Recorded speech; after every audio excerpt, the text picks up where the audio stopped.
ಎಲ್ಲರಿಗೂ ನಮಸ್ತೆ. ಮೀಡಿಯಾ ಬಜಾರ್ಗೆ ಸ್ವಾಗತ. ನಾನು ಮಮತಾಶ್ರೀ ಐನಾಪುರ್. ಇತ್ತೀಚಿನ ದಿನಗಳಲ್ಲಿ ಹೃದಯಕ್ಕೆ ಸಂಬಂಧಪಟ್ಟಂತೆ ಹಲವು ಕಾಯಿಲೆಗಳು ಕಾಣಿಸ್ಕೊಳ್ತಿದೆ.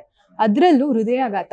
ಚಿಕ್ಕವರಿಂದ ದೊಡ್ಡವರವರೆಗೂ ಹೃದಯಾಘಾತ ಅನ್ನುವ ಸಮಸ್ಯೆ ಹೆಚ್ಚಾಗಿ ಕಾಡ್ತಾ ಇದೆ. ಹೃದಯಕ್ಕೆ ಸಂಬಂಧಪಟ್ಟಿರುವಂತಹ ಕಾಯಿಲೆಗಳಿಗೆ ಯಾವ ರೀತಿ ಚಿಕಿತ್ಸೆ ತೆಗೆದುಕೊಳ್ಬೇಕು, ಜೀವನ ಶೈಲಿ ಯಾವ ರೀತಿ ಇರಬೇಕು ಅನ್ನೋದ್ರ ಬಗ್ಗೆ ಜನಗಳಿಗೆ ಹಲವು ಗೊಂದಲಗಳಿದೆ. ಇದ್ರ ಬಗ್ಗೆ ನಮಗೆ ತಿಳಿಸ್ಕೊಡಕ್ಕೆ ಇವತ್ತು ನಮ್ಮ ಜೊತೆಗಿದ್ದಾರೆ ಖ್ಯಾತ ಹಾರ್ಟ್ ಸರ್ಜನ್ ಆದಂತಹ ಡಾಕ್ಟರ್ ಅಶ್ವಿನಿ ಕುಮಾರ್ ಪ್ರಸಾದ್ ಅವರು. ಬನ್ನಿ ಅವ್ರನ್ನ ಸ್ವಾಗತಿಸೋಣ. ಸರ್ ನಮಸ್ತೆ. ನಮಸ್ಕಾರ. ಹೇಗಿದ್ದೀರಾ ಸರ್? ಆರಾಮ. ಇಷ್ಟು ವರ್ಷ ಅಂದ್ರೆ ನಾನು ನಿಮ್ಮನ್ನ ಭೇಟಿಯಾಗಿದ್ದು 1 ವರ್ಷಗಳ ಹಿಂದೆ, ಅದು ಕೃತಕ ಹಾರ್ಟ್ ಸರ್ಜನ್ ಮುಖಾಂತರ. ಅದಾದ್ರ ನಂತರ ಹೃದಯಕ್ಕೆ ಸಂಬಂಧಪಟ್ಟರಂತೆ, ಅದರಲ್ಲೂ ಹೃದಯಾಘಾತ ಹೆಚ್ಚಾಗಿ ಕಾಡ್ತಿರುವಂತಹ ಸಮಸ್ಯೆ.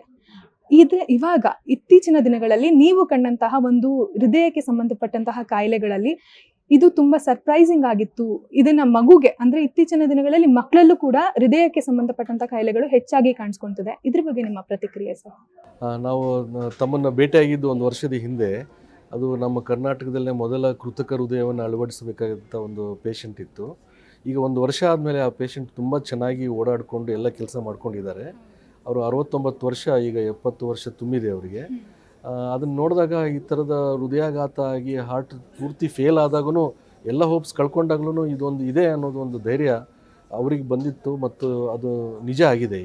ಈಗಿನ ಸಮಯದಲ್ಲಿ ಹೃದಯ ಕಾಯಿಲೆಗಳು ಇತ್ತೀಚಿನ ದಿನಗಳಲ್ಲಿ ಜಾಸ್ತಿ ಆಗ್ತಾ ಇರೋದು ನೀವು ಹೇಳ್ತಾ ಇದ್ದಾಗೆ ನಿಜ.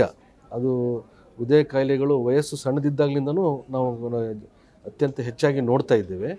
ಅದಕ್ಕೆ ನಾನು ಬಹಳ ಸಿಂಪಲ್ಲಾಗಿ ಹೇಳಬೇಕು ಅಂದರೆ ಹೃದಯದ ಕಾಯಿಲೆಗಳನ್ನು ನಾವು 3 ಥರದ ವಿಂಗಡಣೆ ಮಾಡ್ಬೋದು. ಸಣ್ಣ ಮಕ್ಕಳ ಹೃದಯ ಕಾಯಿಲೆ ಅಂದರೆ ಹುಟ್ಟು ಹೃದಯ ಕಾಯಿಲೆ ಅಂತ. ಎರಡನೇದು ಹೃದಯದ ಕವಾಟದ ಕಾಯಿಲೆಗಳು, ಅಂದರೆ ಕವಾಟದಲ್ಲಿ ಏನೋ ಲೀಕೇಜ್ ಆಗ್ಬೋದು ಅಥವಾ ಕವಾಟ ಪೂರ್ತಿ ಕ್ಲೋಸ್ ಆಗ್ಬೋದು. ಹೃದಯದ ಕವಾಟದ ಕಾಯಿಲೆಗಳು ಅದು ಯಂಗ್ ಏಜಲ್ಲಿ ಬರ್ತದೆ, ಅಂದರೆ 20ರಿಂದ 40 ವರ್ಷದ ವಯಸ್ಸಿನಲ್ಲಿ. ಮತ್ತು ಹೃದಯಾಘಾತ ಕಾಯಿಲೆ ಅಂದರೆ ಹೃದಯದ ರಕ್ತನಾಳದಲ್ಲಿ ಬ್ಲಾಕೇಜು, ಈ ಕೊಲೆಸ್ಟ್ರಾಲ್ ಜಾಸ್ತಿ ಆಗಿ ಕ್ಯಾಲ್ಶಿಯಂ ಡೆಪಾಸಿಟ್ ಆಗಿ ರಕ್ತ ಪರಿಚಲನೆಗೆ ತೊಂದರೆ ಆಗಿ ಹೃದಯಾಘಾತ ಕಾಯಿಲೆಗಳು ಮಿಡಲ್ ಏಜ್ ಮತ್ತು ಓಲ್ಡ್ ಏಜಲ್ಲಿ, ಅಂದರೆ 40 ವರ್ಷದ ಮೇಲ್ಪಟ್ಟವರಿಗೆ, 40ರಿಂದ 60 ವರ್ಷ ಅಥವಾ 60ರಿಂದ 80 ವರ್ಷದ ಈ ವಯಸ್ಸಿನಲ್ಲಿ ಜಾಸ್ತಿ ಕಾಣಿಸ್ಕೊಳ್ತದೆ. ಈ ಹುಟ್ಟು ಹೃದಯ ಕಾಯಿಲೆಗಳು ಇತ್ತೀಚಿನ ದಿನಗಳಲ್ಲಿ ಪ್ರೀನೇಟಲ್ ಮತ್ತು ಆ್ಯಂಟಿನೇಟಲ್ ಚೆಕಪ್ಗಳು ಆಗ್ತಾ ಇರೋದ್ರಿಂದ ನಮಗೆ ಬಹಳಷ್ಟು ಹೃದಯದ ಕಾಯಿಲೆಗಳು, ಹೃದಯದ ಒಳಗಡೆ ಇರುವಂಥ ತೊಂದರೆಗಳು ಈಗಿನ ಕಾಲದಲ್ಲಿ ನಾವು ಕಂಡುಹಿಡಿಯಬಹುದು.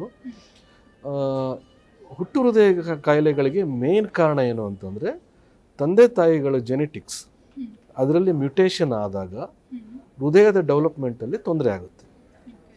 ಮೊದಲನೇ ತಿಂಗಳಲ್ಲಿ ತಾಯಿ ಗರ್ಭಿಣಿ ಆದಾಗ ಮೊದಲನೇ ತಿಂಗಳಲ್ಲಿ, ಅಂದರೆ ತಾಯಿಗಿನ್ನೂ ತಾನು ಗರ್ಭಿಣಿ ಅಂತ ಗೊತ್ತಿರೋದಿಲ್ಲ. 4 ವಾರಗಳಾದಮೇಲೆ ಅವಳು ಟೆಸ್ಟ್ ಮಾಡಿಸ್ಕೊಂಡಾಗ ಗೊತ್ತಾಗುತ್ತೆ. ಅಷ್ಟರಲ್ಲೇ ಹೃದಯ ಬೆಳೆದು ಆಗಲೇ ಹೃದಯ ಬಡಿತ ಸ್ಟಾರ್ಟ್ ಆಗಿರುತ್ತೆ. ಹಾಗಾಗಿ ಇದು ತಂದೆ ಅಥವಾ ತಾಯಿಗಳಲ್ಲಿ ಏನಾದರೂ ಜೆನೆಟಿಕಲ್ ಮ್ಯೂಟೇಷನ್ ಪ್ರಾಬ್ಲಮ್ ಆದಾಗ, ಆನುವಂಶೀಯತೆಯಲ್ಲಿದ್ದಾಗ ಈ ಹುಟ್ಟು ಹೃದಯ ಕಾಯಿಲೆಗಳು ಬರುವಂಥ ಚಾನ್ಸಸ್ ಜಾಸ್ತಿ.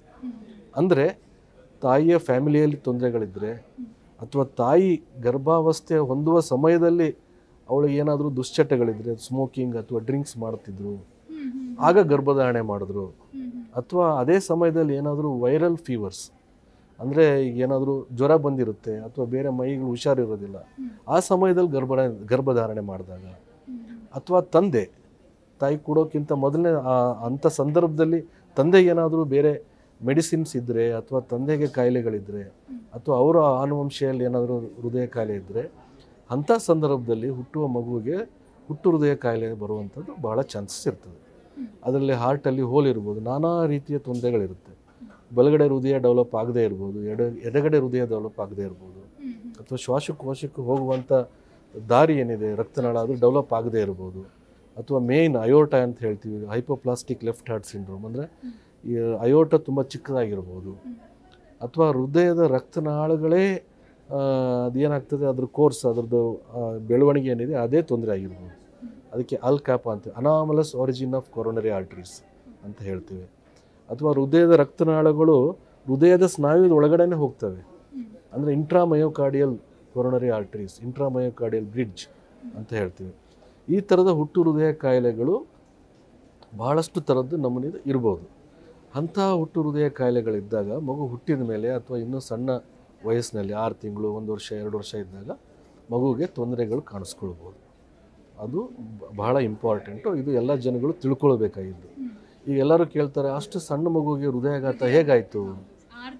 ಹಾಂ, ಅದು ಹೃದಯಾಘಾತ ಅದು ಕೊರೋನರಿ ಅನಾಮಲೀಸಿಂದ ಆಗಿರ್ಬೋದು, ಅಂದರೆ ಹೃದಯದ ರಕ್ತನಾಳಗಳೇನಿದೆ ಡೆವಲಪ್ಮೆಂಟಲ್ ತೊಂದರೆ ಇರ್ಬೋದು, ಅಥವಾ ತಂದೆ ತಾಯಿಗಳ ಆನುವಂಶತೆಯಿಂದ ಅವರು ಮ್ಯುಟೇಷನ್ ಆಗಿ, ಜೆನೆಟಿಕ್ ಮ್ಯುಟೇಷನ್ ಆಗಿ ಬೇರೆ ಥರದ ಹೃದಯ ಕಾಯಿಲೆಗಳು ಆ ಮಗುಗಿರ್ಬೋದು.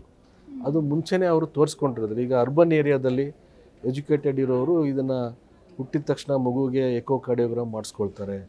ಪ್ರಾಪರ್ ಆ್ಯಂಟಿನೇಟಲ್ ಚೆಕಪ್ 5 ಸರಿ ಮಾಡಿಸ್ಕೊಳ್ಬೇಕು, ಅದನ್ನು ಮಾಡಿಸ್ಕೊಳ್ತಾರೆ. ಅನಾಮಲಿ ಸ್ಕ್ಯಾನ್ ಅಂತ ಇರುತ್ತೆ, ಅದನ್ನು ಮಾಡಿಸ್ಕೊಳ್ತಾರೆ. ಆದರೆ ಎಲ್ಲ ಕಡೆ ಈ ಫೆಸಿಲಿಟೀಸ್ ಅವೈಲೇಬಲ್ ಇರೋದಿಲ್ಲ, ಎಲ್ಲ ಕಡೆನೂ ಇರೋದಿಲ್ಲ. ಎಲ್ಲ ತಾಯಂದ್ರಿಗೂ ಇದು ಸಿಗದೇ ಇರ್ಬೋದು. ಈ ಫೆಸಿಲಿಟಿ ಕೆಲವೊಬ್ರು ಗೊತ್ತಿಲ್ಲದೇನೂ ಇರ್ಬೋದು, ವಿಚಾರಗಳೇ ಗೊತ್ತಿಲ್ಲದೆ ಇರ್ಬೋದು. ಯಾಕಂದರೆ ಪ್ಲ್ಯಾನ್ ಪ್ರೆಗ್ನೆನ್ಸಿ ಮಾಡಿರೋದೇ ಇಲ್ಲ ಅವರು. ಆಕಸ್ಮಿಕವಾಗಿ ಪ್ರೆಗ್ನೆನ್ಸಿ ಆಗಿಬಿಟ್ಟಿರುತ್ತೆ. ಅವಾಗ ತಾಯಿಗೋ ತೊಂದರೆ ಇರ್ಬೋದು, ಅಥವಾ ದುಶ್ಚಟಗಳಿಗೆ ಒಳಗಾಗಿರ್ಬೋದು. ಸೊ ಅದಕ್ಕೆ ಈ ಥರ ಯಾಕೆ ಅಂತನೋ ಪ್ರಶ್ನೆಗೆ ಇದೇ ಉತ್ತರ. ಈ ಥರದ ಹುಟ್ಟು ಹೃದಯ ಕಾಯಿಲೆಗಳಿದ್ದಾಗ ಮಕ್ಕಳಿಗೆ ಈ ಥರ ತೊಂದರೆಗಳು ಇರಬಹುದು.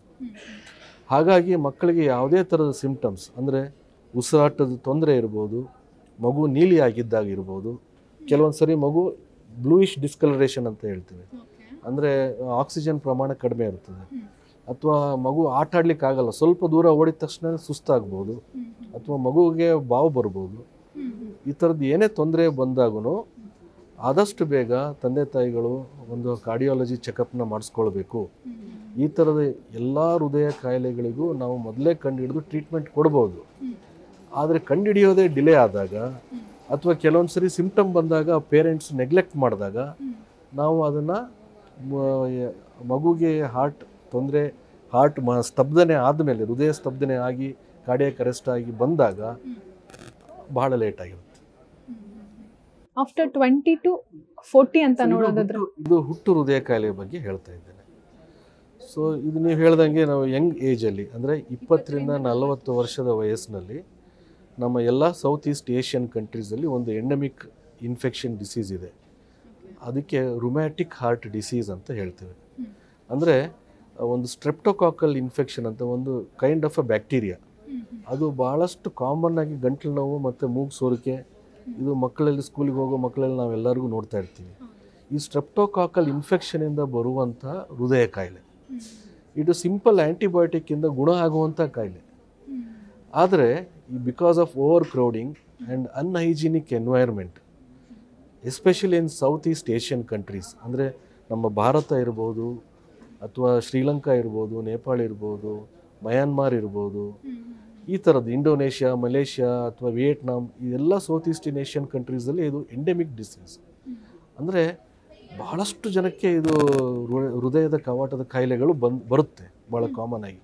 ಯಾಕೆ ಅಂದರೆ ಅವರು ಸ್ಕೂಲ್ಗೆ ಹೋಗೋ ವಯಸ್ಸಿನಲ್ಲಿ ಸ್ಕೂಲ್ ಮಕ್ಕಳಿಗೆ ಗಳಗಂಟೆ ಅಥವಾ ಗಂಟಲು ನೋವು, ಟಾನ್ಸಿಲೈಟಿಸ್ ಅಥವಾ ನೆಗಡಿ, ಕೆಮ್ಮು, ಶೀತ ಭಾಳ ಕಾಮನ್ ಆಗಿರುತ್ತೆ. ಈ ಹಳದಿ ಬಣ್ಣದ ಗೊಣ್ಣೆ ಸುರಿಸ್ಕೊಂಡು ಮಕ್ಕಳು ಸ್ಕೂಲಲ್ಲಿ ಆಟ ಆಡೋದು ನೋಡ್ತಾ ಇರ್ತೀವಿ.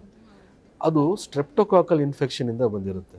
ಆ ಸ್ಟ್ರೆಪ್ಟೋಕಾಕಸ್ ಅನ್ನುವ ಬ್ಯಾಕ್ಟೀರಿಯಾ ನಮ್ಮ ಬಾಡಿನಲ್ಲಿ ಹೃದಯದ ಕವಾಟಗಳ ಮೇಲೆ ಅಟ್ಯಾಕ್ ಮಾಡುತ್ತೆ. ಕನೆಕ್ಟಿವ್ ಟಿಶ್ಯೂ ಡಿಸಾರ್ಡರ್ಸ್ ಅಂತ ಹೇಳ್ತೀವಿ.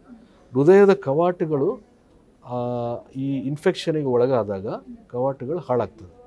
ಕ್ರಮೇಣ ವರ್ಷಗಟ್ಟಲೆ ಹಾಗೇ ಬಿಟ್ಟಾಗ ಈ ಕವಾಟಗಳು ಹಾಳಾಗ್ಬಿಟ್ಟು ಸರಿಯಾಗಿ ಕೆಲಸ ಮಾಡೋದಿಲ್ಲ. ಅದು ಓಪನ್ ಕ್ಲೋಜರ್ ಕೆಲಸ. ಅದು ಒಂದೇ ಡೈರೆಕ್ಷನಲ್ಲಿ ಹೃದಯದ ರಕ್ತ ಪರಿಚಲನೆ ಆಗೋದಕ್ಕೋಸ್ಕರ ಕವಾಟಗಳಿರ್ತದೆ. ಅದು ಲೀಕ್ ಆದಾಗ ಅಥವಾ ಅದು ಕ್ಲೋಸ್ ಆಗಿಬಿಟ್ರೆ ಹೃದಯ ಹಾರ್ಟ್ ಫೇಲ್ಯೂರ್, ಹಾರ್ಟಲ್ಲಿ ಬಾವು ಬರ್ತದೆ. ಹಾಗಾಗಿ ಹೃದಯ ಹಾರ್ಟ್ ಫೇಲ್ಯೂರ್ ಆಗುತ್ತೆ. ಸೊ ಹೃದಯ ಕವಾಟದ ಕಾಯಿಲೆಗಳು 20 ರಿಂದ 40 ವರ್ಷ ವಯಸ್ಸಿನಲ್ಲಿ ಈ ಸೌತ್ ಈಸ್ಟರ್ನ್ ಏಷ್ಯನ್ ಕಂಟ್ರೀಸಲ್ಲಿ ಬಹಳ ಕಾಮನ್. ಹಾಗಾಗಿ ಯಂಗ್ ಏಜಲ್ಲಿ, ಅಂದರೆ 20ನೇ ವಯಸ್ಸಿಗೆ ದುಡಿಯೋ ವಯಸ್ಸು, ಕಾಲೇಜ್ಗೆ ಹೋಗಬೇಕು, ಅಥವಾ ಅವನು ಕೆಲಸಕ್ಕೆ ಸೇರ್ಕೋಬೇಕು, ಅಥವಾ ಕೆಲವೊಬ್ಬ ಮ್ಯಾನ್ಯುವಲ್ ಲೇಬರರ್ ಇರ್ತಾನೆ, ಅಥವಾ ಯಾವುದೋ ಒಂದು ಇಂಜಿನಿಯರ್ ಆಗಿರ್ತಾನೆ, ಯಾವುದೇ ಕ್ಲಾಸಲ್ಲಿರೋ ಜನಕ್ಕೂ ಬರ್ಬೋದು ಇದು. ಸೊ ಅಂಥವ್ರಿಗೆ ಉಸಿರಾಟದ ತೊಂದರೆ ಇದ್ದಾಗ, ಎಸ್ಪೆಷಲಿ ಇಂಥ ಪೇಷಂಟ್ಸ್ಗೆ ಪ್ಯಾಲ್ಪಿಟೇಷನ್ ಅಂತ ಇರುತ್ತೆ. ಅದು ಬಹಳ ಕಾಮನ್, ಅಂದರೆ ಹೃದಯದ ಬಡಿತ ಜಾಸ್ತಿ ಆಗುತ್ತೆ. ಸೊ ಆ ಪ್ಯಾಲ್ಪಿಟೇಷನ್ ಇದ್ದಾಗ, ಅಥವಾ ನ್ಯೂಟ್ರಿಷನಲ್ ಡಿಫಿಷಿಯನ್ಸಿ ಅಂತ ಹೇಳ್ತಾರೆ, ಅದು ಆದಾಗ, ಅಥವಾ ಕಾಲು ಬಾವುಗಳು ಬಂದಾಗ ಅವರು ಆದಷ್ಟು ಬೇಗ ಹೋಗಿ ಹೃದಯದ ಚೆಕಪ್ಪನ್ನು ಪರಿಶೀಲನೆ ಮಾಡಿಸ್ಕೊಳ್ಬೇಕು. ಸಿಂಪಲ್ಲಾಗಿ ಒಂದು ಎಕೋಕಾರ್ಡಿಯೋಗ್ರಾಮ್ ಅಂತ ಒಂದು ಟೆಸ್ಟ್ ಮಾಡಿಸ್ಕೊಂಡ್ರೆ ಅದು ಜಸ್ಟ್ ಲೈಕ್ ಅಲ್ಟ್ರಾಸೌಂಡ್, ಈಗ ನಾವು ಅಬ್ಡಾಮನ್ ಅಲ್ಟ್ರಾಸೌಂಡ್ ಮಾಡಿಸ್ತೀವಿ ಯೂಟ್ರಸ್ ಕಿಡ್ನಿ ನೋಡಲಿಕ್ಕೆ, ಅದೇ ಥರ ಇದು ultrasound of the heart. Ultrasound ಮಾಡಿಸ್ಕೊಂಡಾಗ ಹೃದಯದ ಕವಾಟದ ತೊಂದರೆಗಳು ಗೊತ್ತಾಗ್ತದೆ. ಈ ಎಲ್ಲ ಕವಾಟದ ಕಾಯಿಲೆಗಳಿಗೆ, ಹುಟ್ಟು ಹೃದಯ ಕಾಯಿಲೆಗಳಿಗೆ ಅದಕ್ಕೆ ಆಪ್ರೇಷನಿಂದ ಸರಿ ಮಾಡ್ಬೋದು. ಇಂಥ ವ್ಯಾಲ್ವ್ಸು ಈಗ ತೊಂದರೆ ಆಗಿದ್ದರೆ, ಹೃದಯ ತುಂಬ ಸೈಜ್ ದೊಡ್ಡದಾಗಿದ್ದರೆ ಈ ವ್ಯಾಲ್ವ್ಗಳನ್ನು ನಾವು ರೀಪ್ಲೇಸ್ ಮಾಡ್ಬೋದು ಅಥವಾ ರಿಪೇರ್ ಮಾಡ್ಬೋದು. ಅದೇ ವ್ಯಾಲ್ವು ಚೆನ್ನಾಗಿದ್ದರೆ ಅದೇ ವ್ಯಾಲ್ವನ್ನ ರಿಪೇರ್ ಮಾಡ್ತೀವಿ. ಇಲ್ಲ ಅದು ವ್ಯಾಲ್ವ್ ತುಂಬ ಕೆಟ್ಟೋಗಿದ್ರೆ, ಕ್ಯಾಲ್ಶಿಯಂ ಡಿಪಾಸಿಟ್ ಆಗಿ ವ್ಯಾಲ್ವನ್ನು ತೆಗೆದು ಬೇರೆ ಹೊಸ ವ್ಯಾಲ್ವನ್ನ ಹಾಕ್ತೀವಿ ನಾವು. ಬೊವೈನ್ ವ್ಯಾಲ್ವ್ ಅಂದರೆ ಒಂದು ಬೊವೈನ್ ವ್ಯಾಲ್ವ್ ಅಂತಂದರೆ ಈಗ cow valve is as good as a human valve. ಅದನ್ನು ಟ್ರೀಟೆಡ್ ವ್ಯಾಲ್ವ್ ಇರುತ್ತೆ, ಟಿಶ್ಯೂ ವ್ಯಾಲ್ವ್ ಅಂತ ಇರುತ್ತೆ.